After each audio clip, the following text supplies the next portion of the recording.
Hello, I'm Debbie Kay, Vice President of the League of Women Voters of Portland. The League of Women Voters is a nonpartisan organization that works to help citizens make informed choices in elections.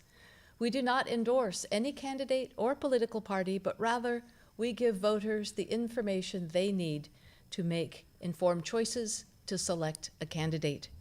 Membership information is available on our website.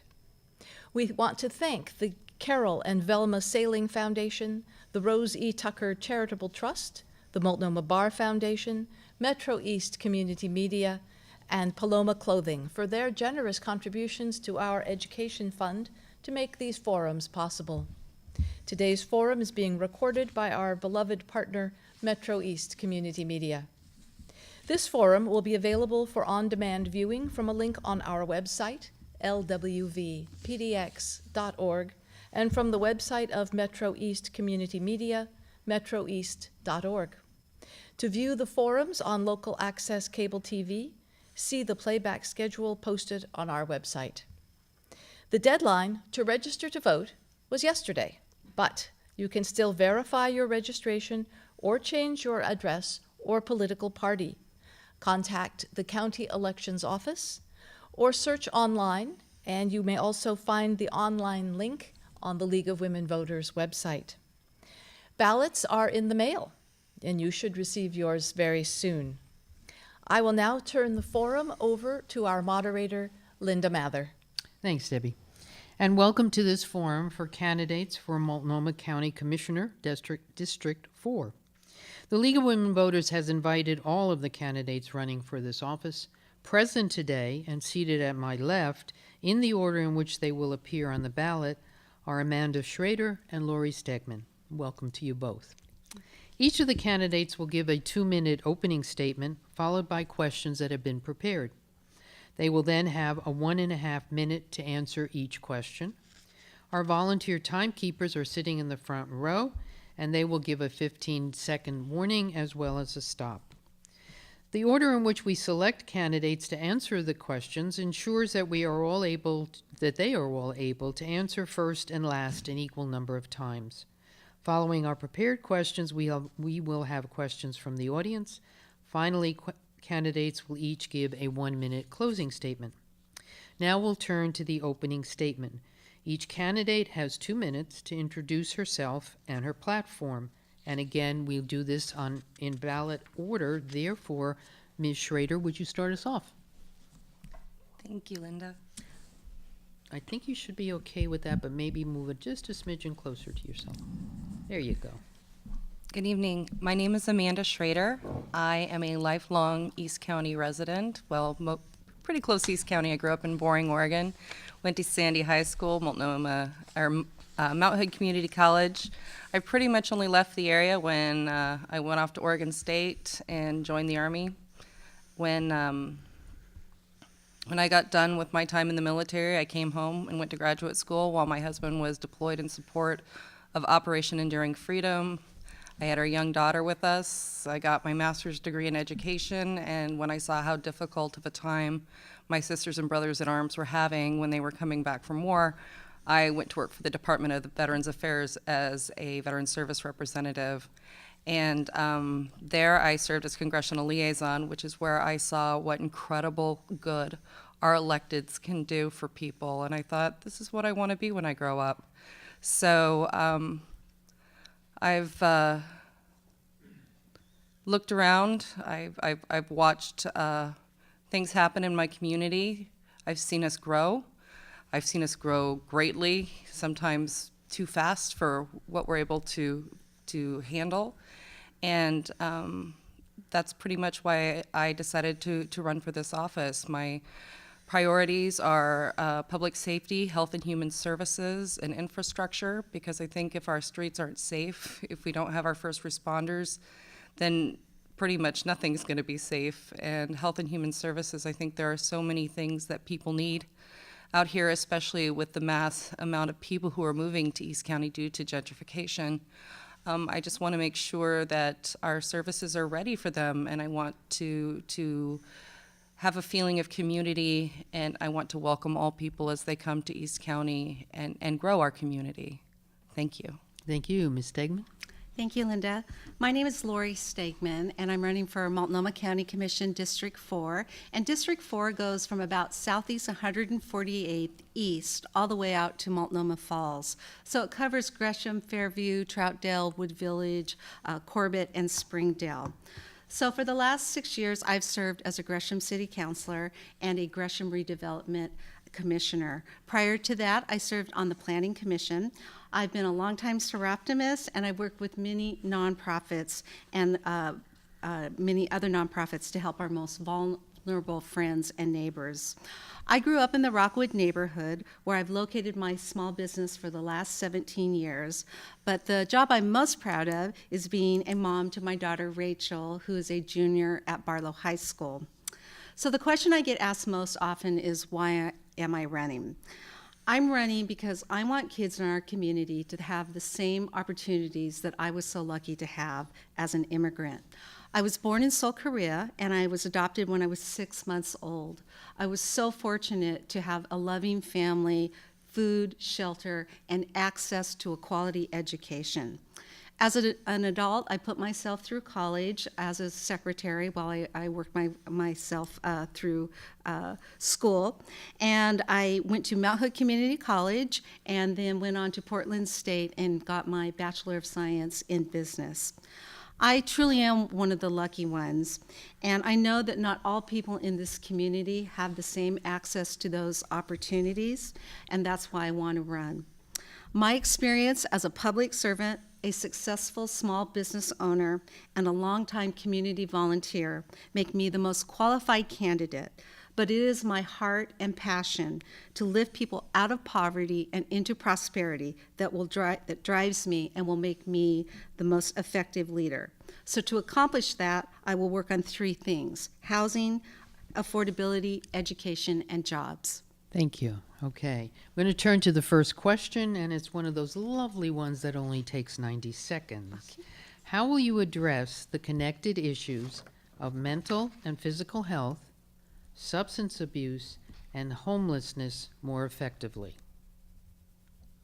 We'll start with you, Ms. Schrader. You want me to do it again? Yes, please. It's okay. How will you address the connected issues of mental and physical health, substance abuse, and homelessness more effectively? Well, I think that that's where my prioritization of health and human services and infrastructure come in. The Surgeon General in his report last October said for livability statistics that the 4th most important thing is to have walkable communities. And we don't have a lot of really walkable communities. We don't have adequate sidewalk signage and all of those things that make it a real safe place for people to go out and actually stretch their legs and walk down the street and know their community, know their neighbors.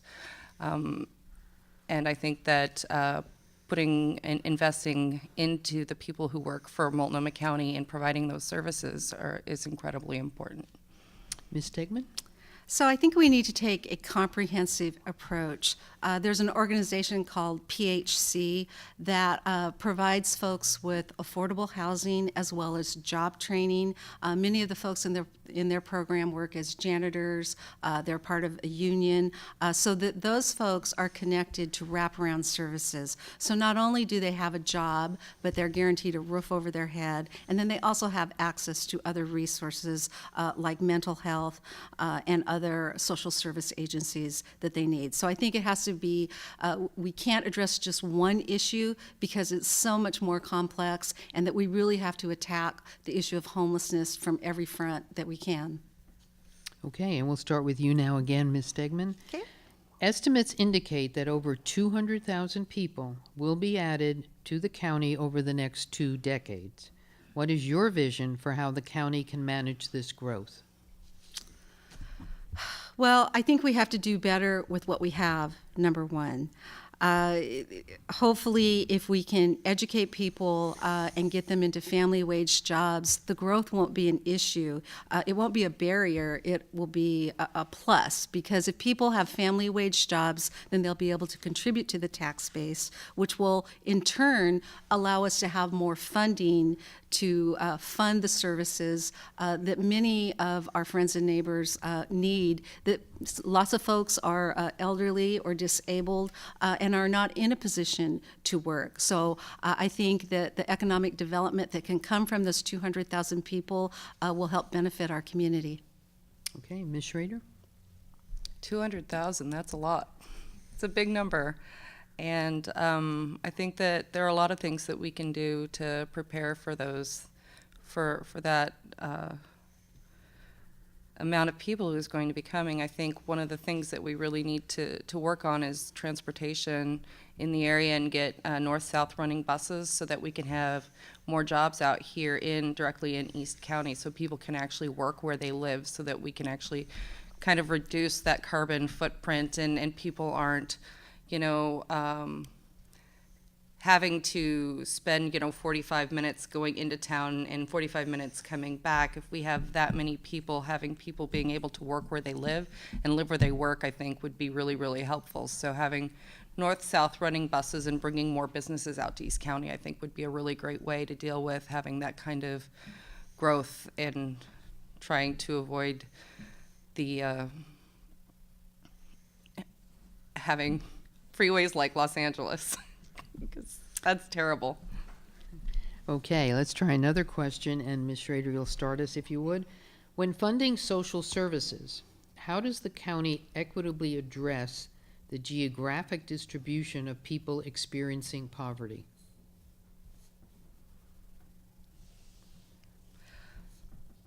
I don't know that it does flawlessly at this point in time, to be perfectly honest. I think we have a lot of inequity. There's a lot of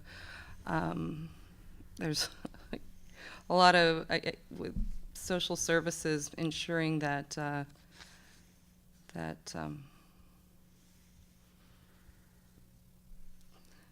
poverty is such an incredible problem, and we see it more and more in our communities of color.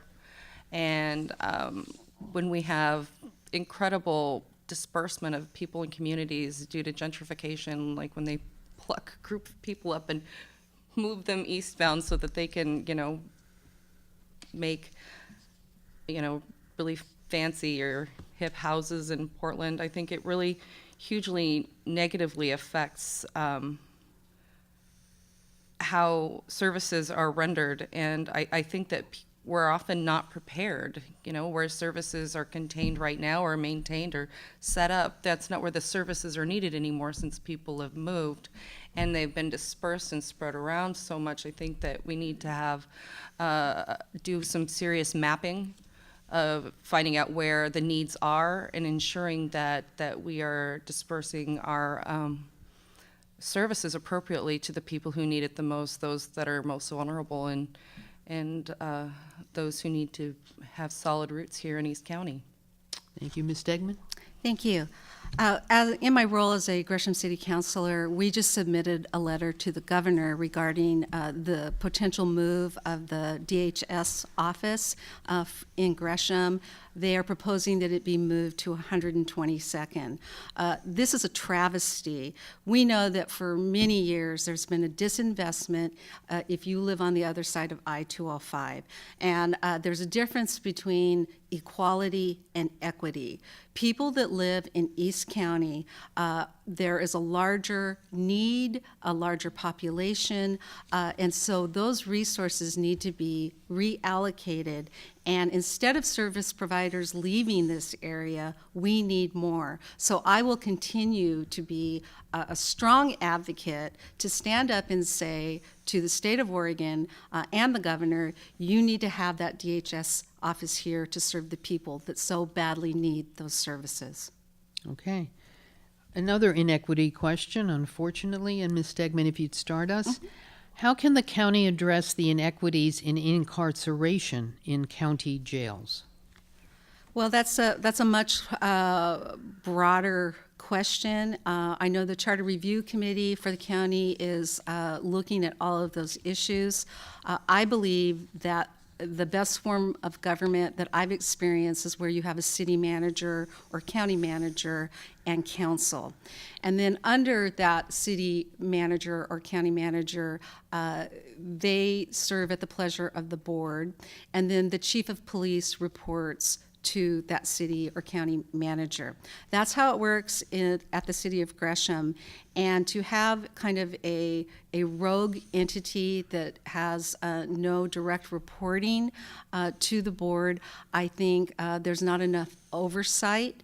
And if you're all moving in the same direction, then you can accomplish and collaborate, and then you can really work on those issues. So I think it's a much greater issue, and that the only way that the county is going to be able to get their hands around it is by having more control of the sheriff's budget, and also by doing audits so that the commission can make sure that they can address those inequities.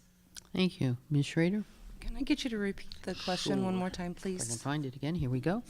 How can the county address the inequities in incarceration in county jails? I think that that's a really great question, Linda, and it's one that I wish that I had a beat-all, end-all response, but the fact of the matter is this is not just a problem here in Multnomah County. This is a systemic problem throughout the United States. There is inequity in jails and in the prison system throughout the country that are and the statistics are so shameful and horrific that it boggles the mind. So how do we deconstruct the construct of white privilege and, you know, the implications of that, and just answer how we're going to make sure that our county jails don't reflect what the rest of the country is reflecting? Well, I think it's going to take a lot of courageous conversations, and it's going to take a lot of cultural awareness training, and it's going to take a great investment in our young people to let them know that they're valued and that there is a place for them in this community that is not, you know, this you know, you're not going to be able to beat the system, so you might as well be part of the system kind of idea. So courageous conversations and oversight, I guess, is the best I can do. All right. Well, let's try this question. Describe your vision of a consumer-centered behavioral health system. Ms. Schrader? A consumer-centered behavioral health system. Well, I think that we need to have 24-hour access to mental health services because of the fact that as I stated before in my statement in the book, crises rarely follow a business model, business hour process, and those who are in greatest crises need to have availability to mental health services. I think that we need to invest very heavily in mental health services because I think, especially in how depressed economically East County is, I think that we need to invest very heavily in the rehabilitation and the success of those people, and that means ensuring that they have 24-hour access to quality health care, mental health care, or behavioral health services. Okay, thank you. Ms. Stegman? Well, I think mental health should be something that should be just ingrained in our society. A lot of times people just don't have the basic skills of conflict management. At the City of Gresham, we have a mediation department that helps people with those skills, but a lot of these skills are learned and can be taught. And oftentimes I think I see people that are fearful or angry, and they don't know how to appropriately express themselves. There's a program that Reynolds School District has done that I'm a volunteer at, and it's an anti-bullying campaign, and where we go spend a full 7-8 hours with kids, and we teach them practices about how to handle conflict or if somebody's bullying you. And so I think by just, it's kind of like teaching people to walk, or just giving kids those basic tools and necessities that they need so that they can go out and cope. Beyond that, we need mental health services that are just part of our, just like you go for your annual checkup. There should be accessibility to for people who want to have a mental health professional so that they can discuss whatever barriers or issues that they're facing. Okay, thank you. And Ms. Stegman, start us on this one. The county chair and Portland mayor have been working together on several issues, such as housing and homelessness and other social concerns. What further issues would you want to work on with Portland city government, or for that matter, with the governments of other cities in the county? Well, I think we're doing a pretty good example right now. So we have a Home for Everyone, which is a coalition to address the issue of homelessness, which is City of Portland, City of Gresham, Multnomah County, and Home Forward. So that is the exact type of collaboration that's going to be required if we really want to find meaningful solutions to the issue of homelessness. Also, there's a huge duplicate of services, and that's why right now the City of Portland deals with single homeless individuals, where the county deals with families. And I know Chair Kafori and Mayor Hales are working together to try to streamline that process. So I think that there are many opportunities for the City of Portland to work with the county. Another example is the accessory dwelling units, where the City of Portland incentivized people to build these additional dwellings, but then when it came tax time, these folks found out that their tax bills had doubled, and they were not expecting that. There was a little hiccup at the county, and so the county and the city should really be working together to increase the housing stock, and that's one way that they could work together to do that. Ms. Schrader? That was a really long question. Yeah, it sure Linda, was. You can want to try it again? Yes, Sure. please. The county chair and Portland mayor have been working together on several issues, such as housing and homelessness. What further issues would you want to work with Portland's city government or other city governments? There's so much to be done. Trying to pick one particular program. I'd really love to see outdoor school for everybody.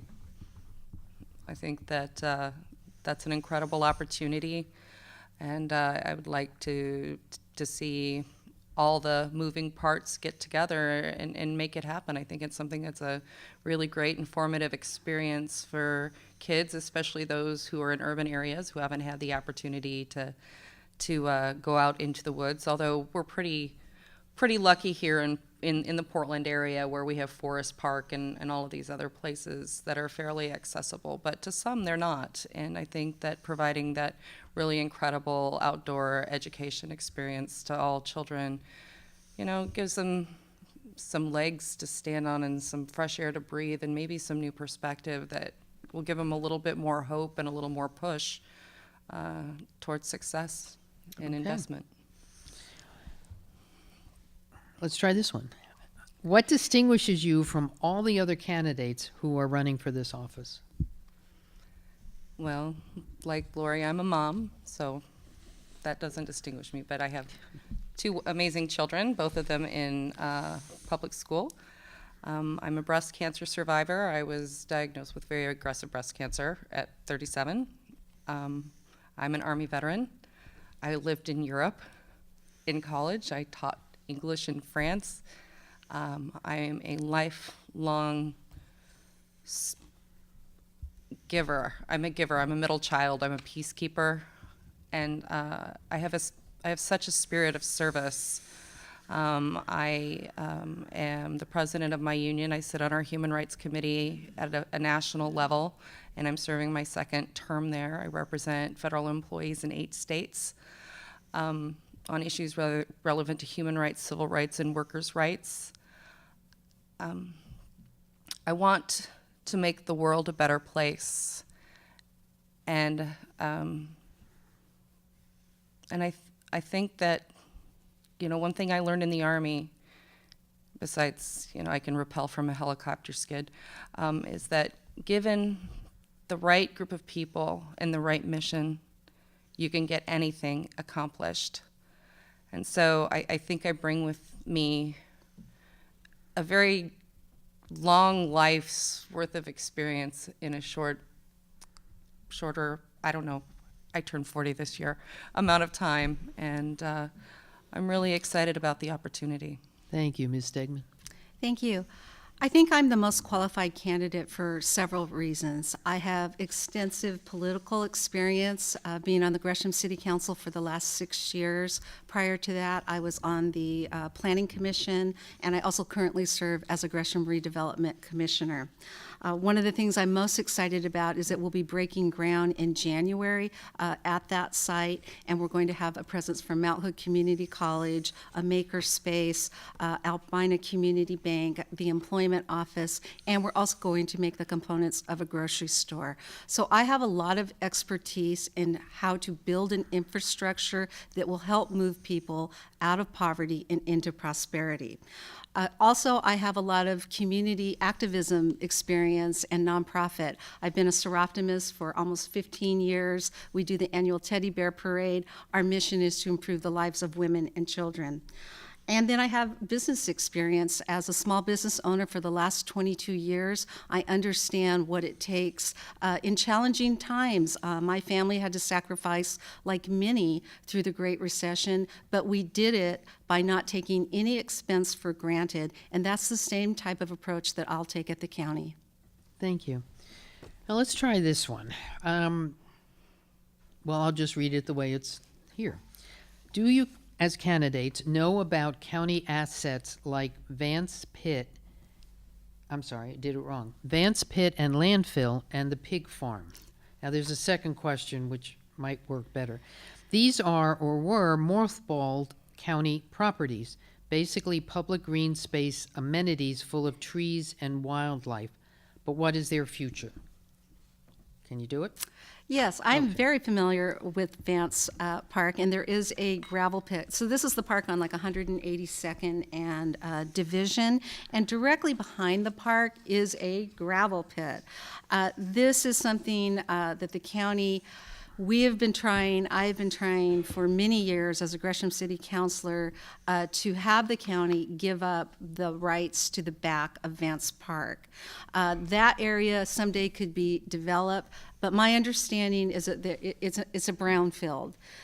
So I get conflicting stories, and that's one of the very first things that I want to look at is what can be done. Can redevelopment occur in the pit? We may have to do some rezoning, but that could be a tremendous asset for future development. When you talk about the urban growth boundary and that we're very limited about where we can build housing, this could be a really great opportunity to add some additional housing stock.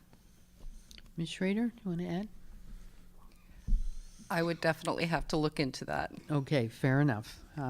So let's turn to our closing statements, and you will be first, Ms. Schrader, if you would, for 1 minute. As I stated before, my name's Amanda Schrader. I'm running for Multnomah County Commissioner, District 4. I'm a proud Army veteran, breast cancer survivor.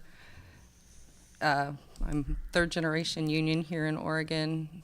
I grew up here, and I'm incredibly, incredibly dedicated to improving the circumstances of all of the people of East County, of all of Multnomah County. I firmly believe that a rising tide lifts all boats. So I would ask all of you to vote for me on May 17th. Thank you. Ms. Schrader. Thank you. When I'm elected, I will make every effort to make sure that all the stakeholders are at the table.